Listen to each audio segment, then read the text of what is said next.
नमस्कार सदस्यगण, मैं युवा संसद के इस सत्र में आप सभी का स्वागत करता हूं तथा यह उम्मीद करता हूं कि आप सब सदन की कार्यवाही को सुचारू रूप से चलाने में सहयोग करेंगे।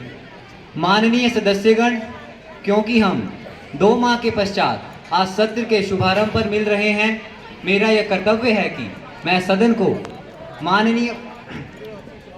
माननीय केंद्रीय मंत्री MS गिल जी के निधन से अवगत कराऊं। मैं सदन की ओर से इनके निधन पर शोक प्रकट करता हूं। अब सदस्यगण अपना शोक प्रकट करने के लिए कुछ क्षणों के लिए मौन के लिए खड़े होंगे।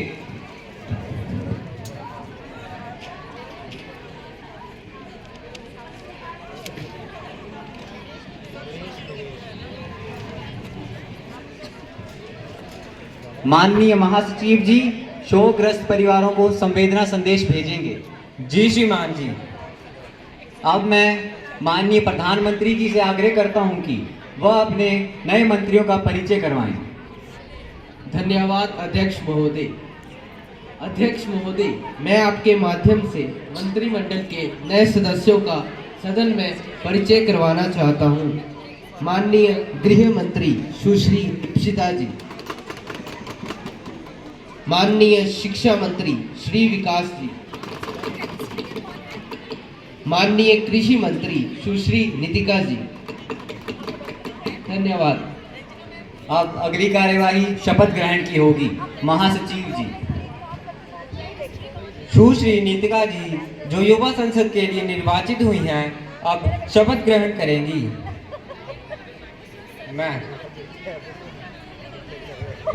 मैं नितिका, जो युवा संसद की सदस्य निर्वाचित हुई हूँ, मैं ईश्वर की शपथ लेती हूँ कि मैं विधि द्वारा स्थापित भारत के संविधान के प्रति श्रद्धा और निष्ठा रखूंगी, देश की प्रभुसत्ता और एकता को बनाए रखूंगी।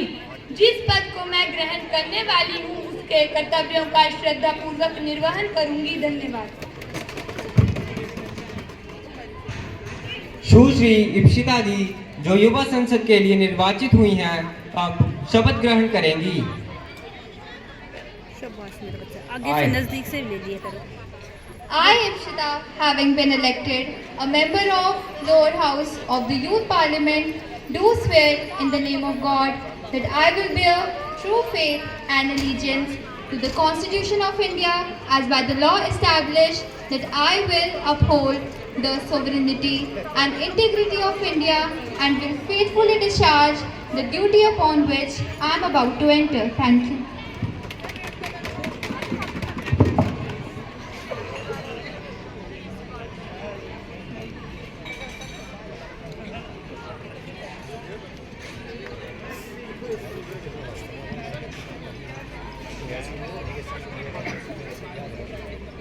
आइए अब प्रश्नकाल आरंभ करते हैं। प्रश्न संख्या 101 सुश्री कशिश। Thank you, Honorable Speaker, sir. I want to know the steps taken by the government to promote Make in India program so far. And the second part is, how many sectors have been in focus under Make in India program and what's the progress of this? Thank you. Honorable Home Minister। Thank you, Honorable Speaker, sir. The government has taken various steps to boost the manufacturing, domestic and foreign investments in India. These include introduction of the PLI schemes in 14 sectors, introduction of the goods and services tax, reduction in the corporate tax, FDI reforms, and many more such steps are taken as well. Honorable Speaker, sir, Make in India program currently focuses on 27 sectors. And yes, there has been a huge progress as the employment in the manufacturing sector has increased from 57 million in the year 2017 and 18 to 62.4 million in the year 2019 and 20. Honorable Speaker, sir, also according to the Economic Survey 2022 to 2023, despite all the COVID-related disruptions, there has been a positive overall growth of the GVA, gross value addition, in the manufacturing sector.